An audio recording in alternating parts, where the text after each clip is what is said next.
Narcissist when I was at my worst and I was gaslighting, lying, manipulating, being very, very toxic to people. This is how I felt internally in my relationships. I held so much shame and so much innate selfishness. I could not comprehend or understand someone when they told me what I was doing wrong. I could not grasp the fact that I should actually even care. I didn't have guilt unless I was called out on something that I didn't intentionally mean to do. If I intentionally did it and someone got upset about it, that meant I accomplished what I meant to do, and I felt pride. And that all goes back to power and control and feeling like you need to use fear to make people stay. I am deeply insecure and feel deeply inferior at my core. I did not understand how anyone could ever love me. I did not let myself access positive emotions or vulnerability. I would do anything to try to solidify the fact that I was not unworthy, that regardless of how much shit I put someone through, and I put people through a lot of fucking bullshit, that if they stuck around long enough, that meant that I was good. For me, relationships were very transactional. I didn't like the idea of someone being happy with me, because if someone was being happy with me, that means I couldn't sit in my self-wallowing pit of depression and victimization and actually have to acknowledge that I was with another autonomous human being, and they weren't just a plaything to bounce off as an emotional punching bag. I had so much unresolved trauma that I just let linger and fester. It is hard to look at me in a scrutinizing lens, and it is hard to even put myself back in the shoes of where I once was. That person was in a lot of pain and treated people even worse, and I guess that's just what recovery is, taking it day by day, trying to do better than you did yesterday.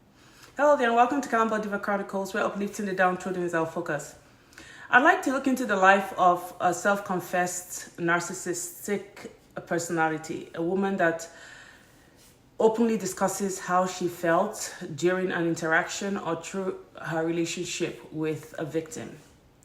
It's so good to see how expressive one of these narcissists has been in introducing herself to us and letting us come into her life to know exactly how the feelings that she experienced impacted upon how she treated her victim. Many of these narcissists, as I've mentioned many times before, will never admit that they have a personality disorder or that they are the one at fault during a relationship. So to see narcissists, many of them are actually coming out nowadays to confess, self-confessed narcissistic personalities coming out to say what exactly led them to act the way they did. And most times, it just comes down to, and boils down to, understanding exactly the feelings that they were experiencing within themselves, which caused them to actually lash out or caused them to actually treat their culprits or treat their victims the way they did. Many of these narcissists are actually to be, I would say, pitied or even helped or assisted or by going through psychological assistance to get themselves in a better emotional mindset, whereby they will treat their partners in a more healthy, with a more healthy approach. Many of these narcissists, to start with, I would say majority of them will never admit that they even have an issue to start with. This lady here, as I've posted for you to see online here, is very open about the fact that when she's gaslighting and when she's using all of these tactics, these traits that express themselves through her gaslighting, through her love bombing, through her guilt finding, through her maltreatment in any way to her victim, is caused by her feeling all these negative emotions herself. And many times when she feels these emotions, she then lashes out to project them on her victim.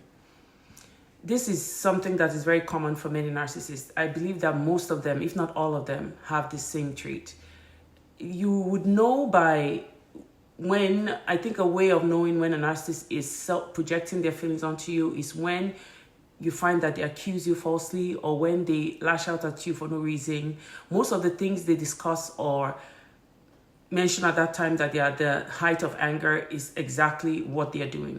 For example, a narcissist that is accusing their spouse of cheating most times are in a very lurid relationship with multiple people, not even one person.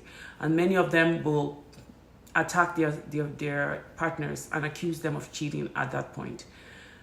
It is very, very rare to find a narcissist that's not cheating.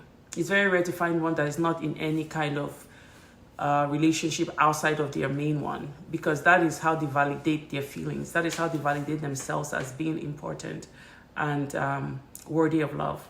Having multiple relationships outside of their maybe marriage, for example, or their main relationship that they've had, long-term relationship they've had for many years, just validates them and makes them feel like they are worth loving or that they're lovable, because they feel very unworthy within themselves, as you've heard this lady mention in this video. The fact that many of them at that point are willing to do many things other than accept or admit to their faults is refreshing. I hope you learned a few things from her, like I have, and many times I like to listen to other narcissists who have come out openly to self-proclaim themselves as either malignant narcissists or covert or overt narcissists.